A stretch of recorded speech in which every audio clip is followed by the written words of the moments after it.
Boa noite a todos. Nós vamos ler em Apocalipse, capítulo 3, versículo 11, que diz assim: venho sem demora, conserva o que tens, para que ninguém tome a tua coroa. Nós vamos dar início neste estudo, nessa quarta-feira, falando sobre coroas. Nós temos no Novo Testamento um subtipo de galardão e recompensa que é chamado então de coroa. E nós temos a palavra grega Stephanos, que significa aquilo que envolve ou está em volta. Então nós temos algumas passagens nas Escrituras que falam a respeito desse termo Stephanos, que é então essa palavra que é aquela que envolve, aquela que está em volta. Para ser mais específico, esse termo que significa coroa era uma coroa de louro que era entregue às pessoas que venciam as corridas na época chamada Olimpíadas, como também aqueles soldados que saíam vitoriosos de suas batalhas.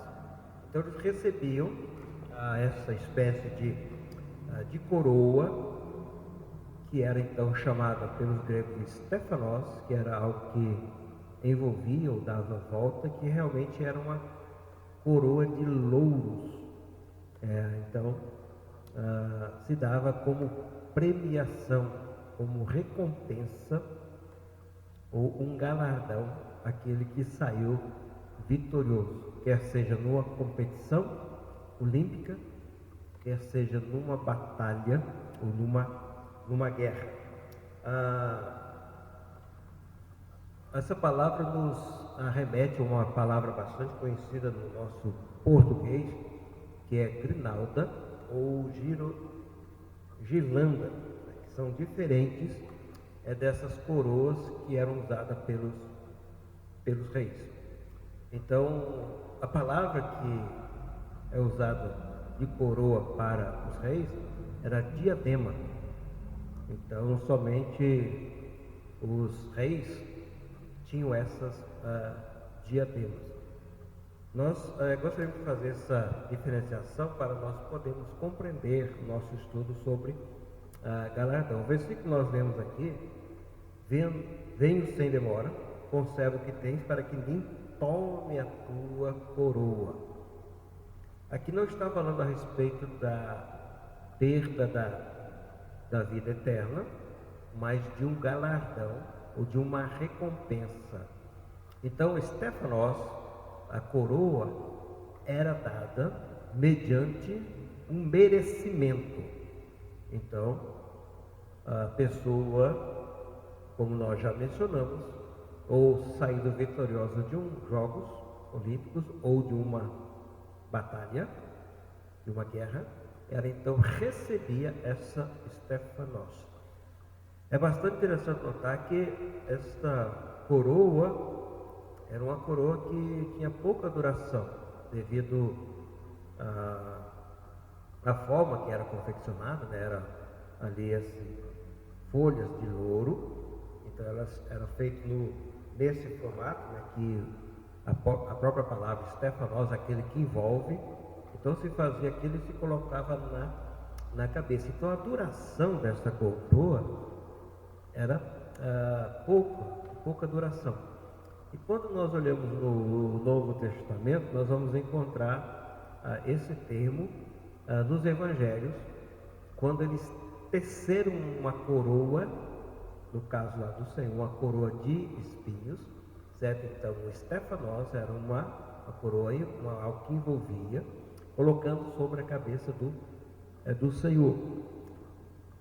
Também quando o livro de Hebreus fala a respeito da pessoa do Senhor Jesus Cristo, a qual fizeste um pouco menor do que os anjos e coroaste de glória, o termo usado ali é Stefanos, porque a identificação do Senhor Jesus Cristo, feito um pouco menor do que os anjos, os homens, então Jesus Cristo se fez homem, e aí foi então colocada essa coroa.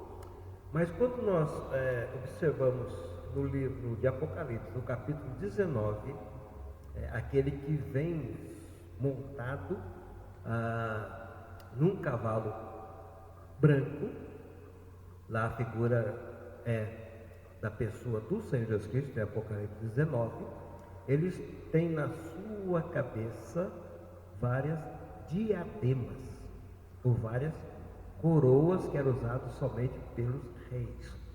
Então o Senhor Jesus Cristo, ele teve essa Stefanos quando homem, mas Jesus Cristo é Deus e Rei dos Reis. Por isso então é usado lá em Apocalipse 19 o termo diadema. Então fazendo essa diferenciação entre coroa, Stefanos e diadema, certo? Então o nosso estudo está voltado então para este termo coroa como recompensa, como galardão, como Stefanos, que era então dado mediante um merecimento. Lembrando que a salvação, ela não é por merecimento, e nós sabemos muito bem disso, porque a Bíblia nos ensina que a salvação é pela graça de Deus. Agora, os galardões, a recompensa, a coroa é por aquilo que nós fazemos. Então nós observamos que o Novo Testamento nos ensina a respeito de 5 coroas a serem então dadas aos crentes que vivem na época da igreja. Elas provavelmente serão entregues no bema, ou no trono judicial de Cristo. Então é chamado então que todos nós iremos comparecer diante o trono de Cristo.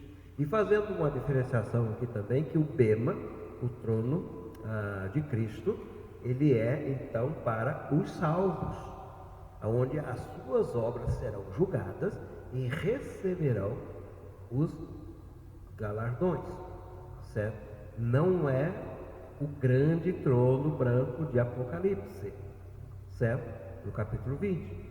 Então, este bema não é para o recebimento da salvação, é para o recebimento dos galardões.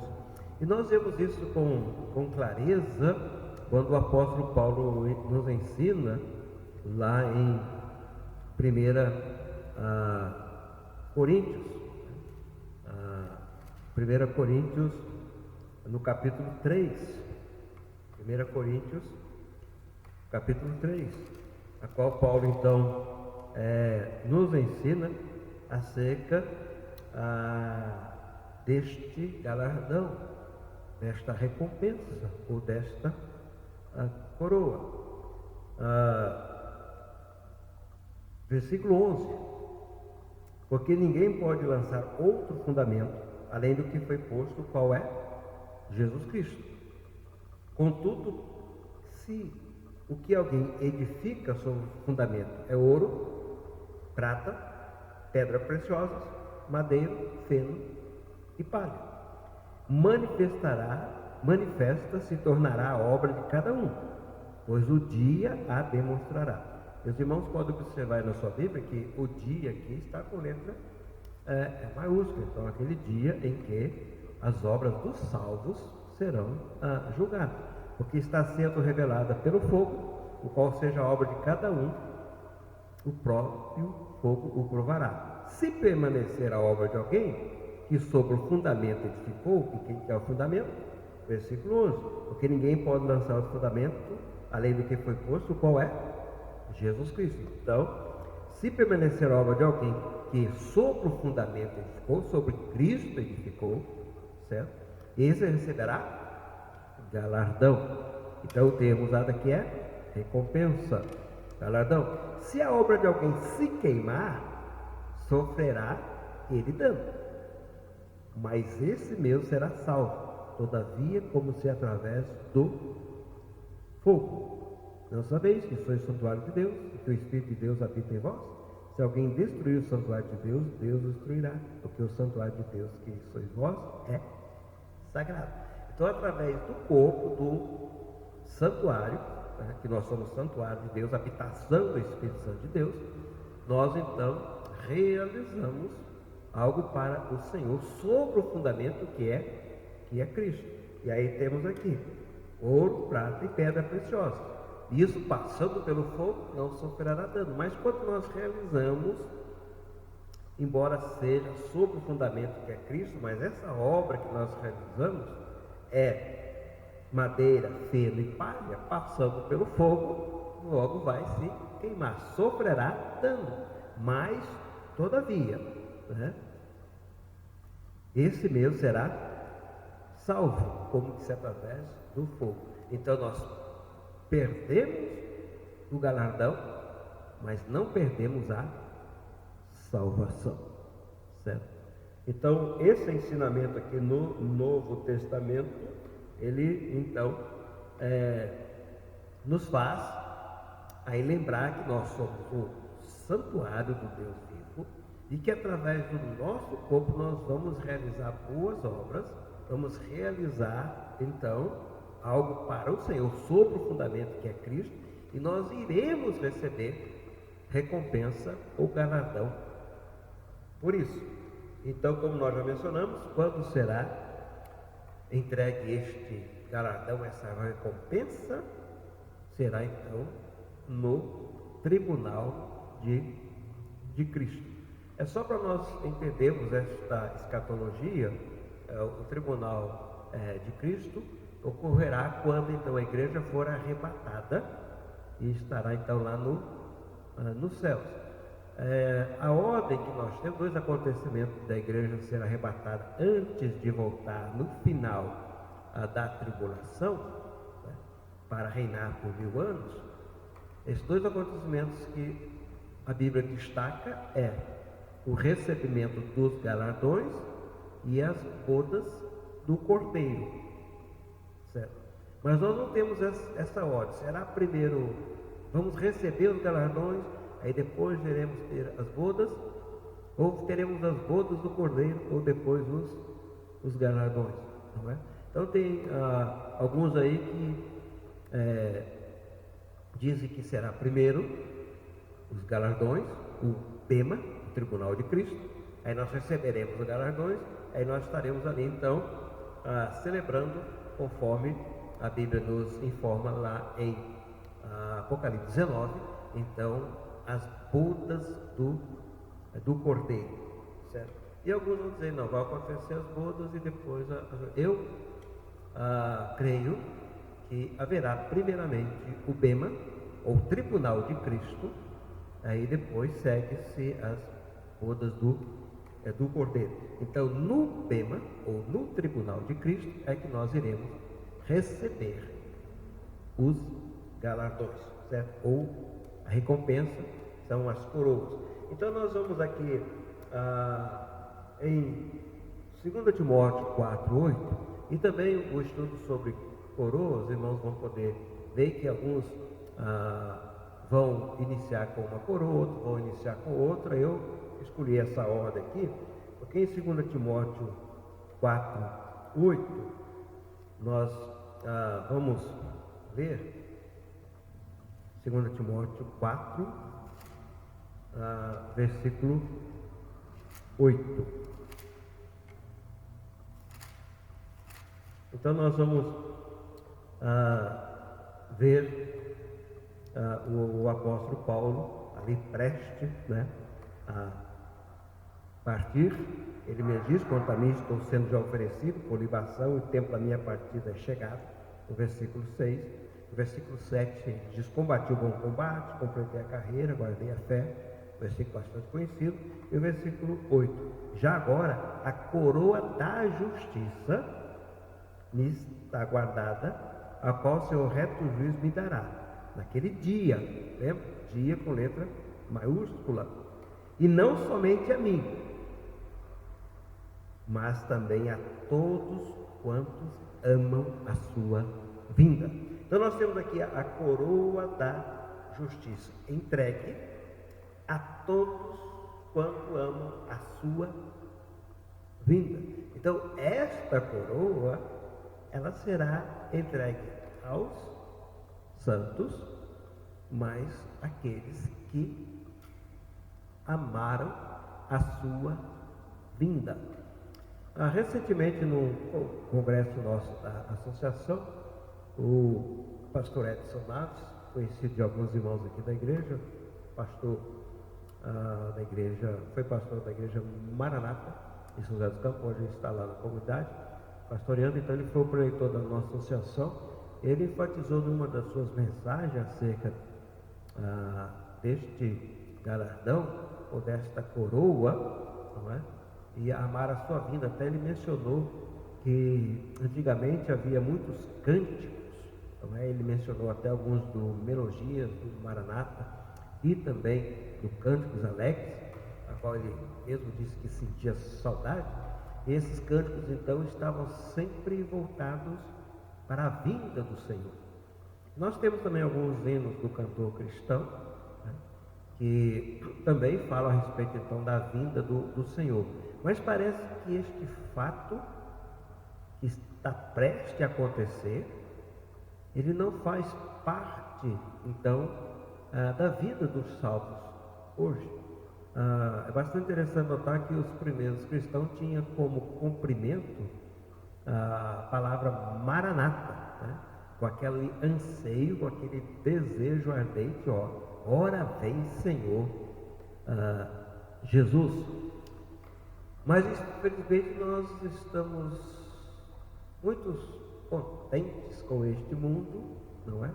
E às vezes nós esquecemos a respeito de amar a vinda do Senhor. Então, o pastor Edson Naves, numa de suas mensagens, ele mencionou esta coroa, e disse que tinha como objetivo, né, sempre de levantar de manhã cedo, né, e poder então ali pensar que seria então o dia que o Senhor virá voltar. Então, se eu e você queremos amar a vinda do Senhor, tem que ser todos os dias. Então isso é um exercício a ser feito, né?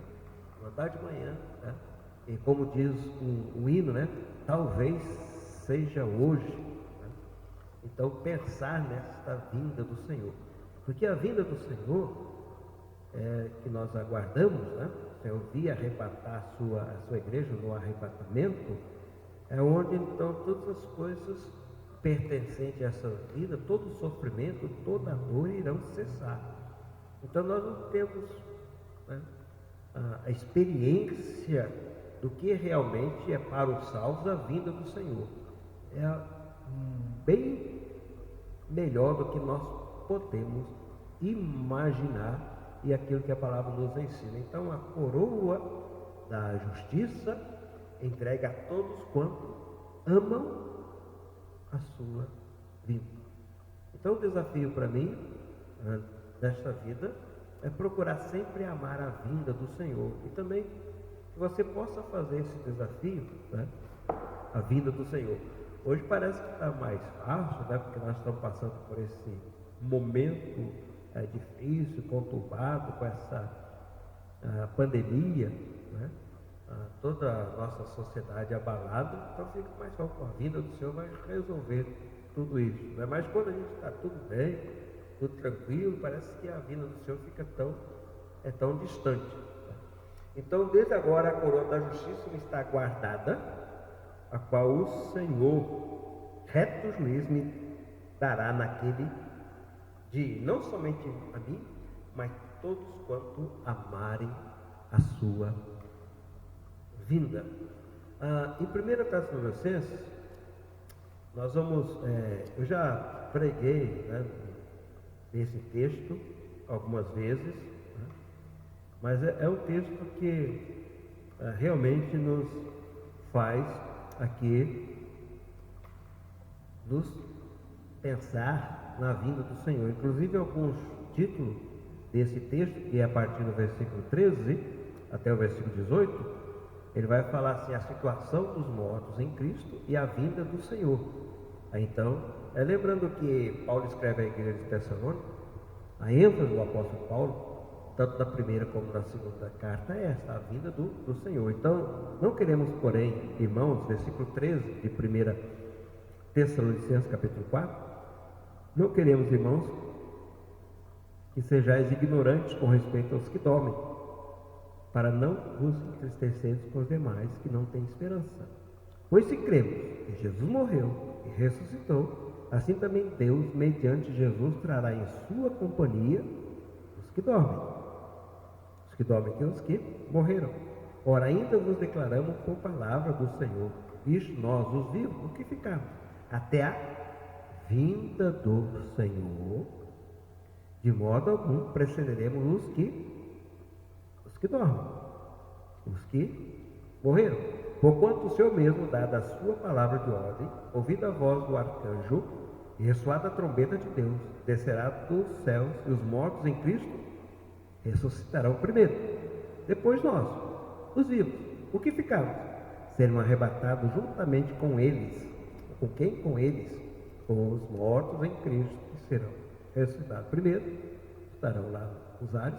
Depois nós, os vivos, seremos arrebatados e, juntamente com eles, entre nuvens, para o encontro do Senhor nos ares. E assim estaremos para sempre com o Senhor. Consolai-vos, pois, uns aos outros com essas palavras.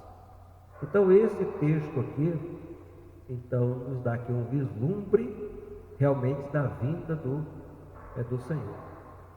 Então, Paulo está falando aqui dessa vida normal. Alguns irmãos tinham morrido, alguns estavam se entristecendo. Paulo, peraí, eu não quero que vocês fiquem tristes acerca daqueles que já morreram, que dormem. Paulo nem usa o termo morrer, mas para o salvo o termo dormir. Aqueles que dormiram ou morreram no Senhor, não é?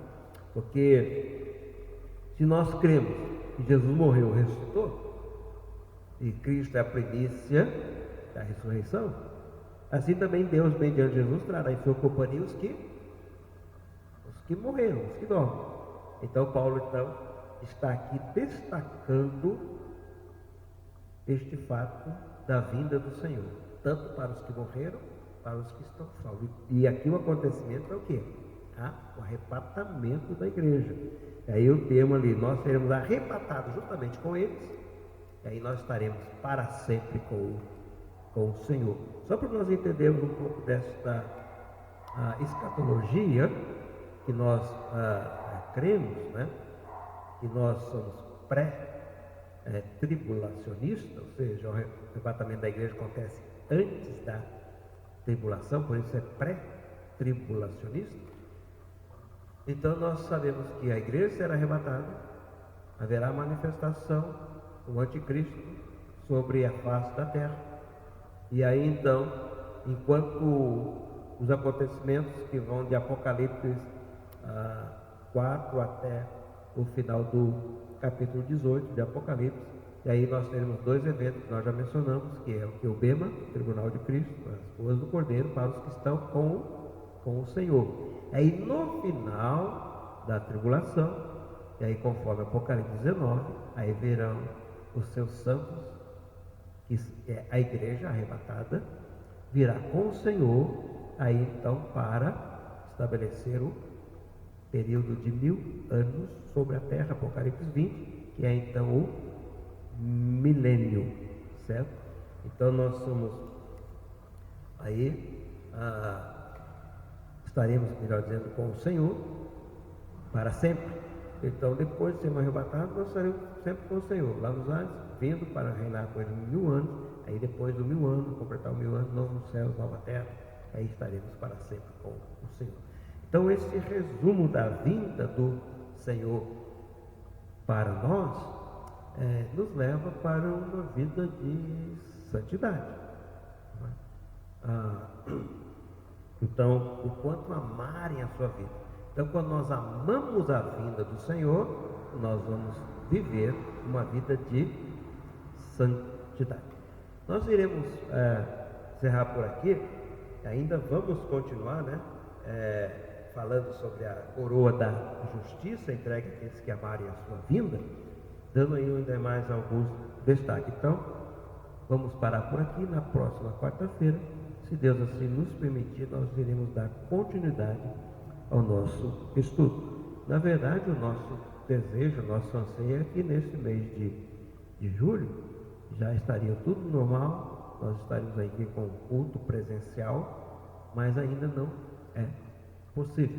Mas agradecemos a Deus porque nos dá a oportunidade de termos essa ferramenta nas mãos e assim realizarmos o nosso culto através então aí do YouTube, para que os irmãos possam acompanhar aí os estudos.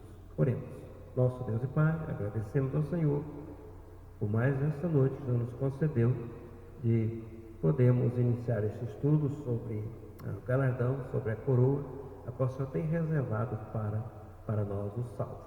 Pedimos a direção do Senhor, que o Senhor esteja nos abençoando, abençoe a igreja, abençoe cada irmão, fortalecendo na graça e no conhecimento do Senhor. Esteja com aqueles que estão passando por algumas dificuldades devido a esta pandemia, quer seja de saúde, como também de emprego. O Senhor esteja suprindo e que eles venham realmente a confiar no Senhor. Que o Senhor, Pai, nos dê a oportunidade que em breve nós estaremos aqui nos reunindo para termos aquela comunhão com o Senhor e aquela comunhão gostosa com os irmãos. Nós oramos assim agradecidos em nome de Jesus, nosso Salvador, esperança nossa. Amém.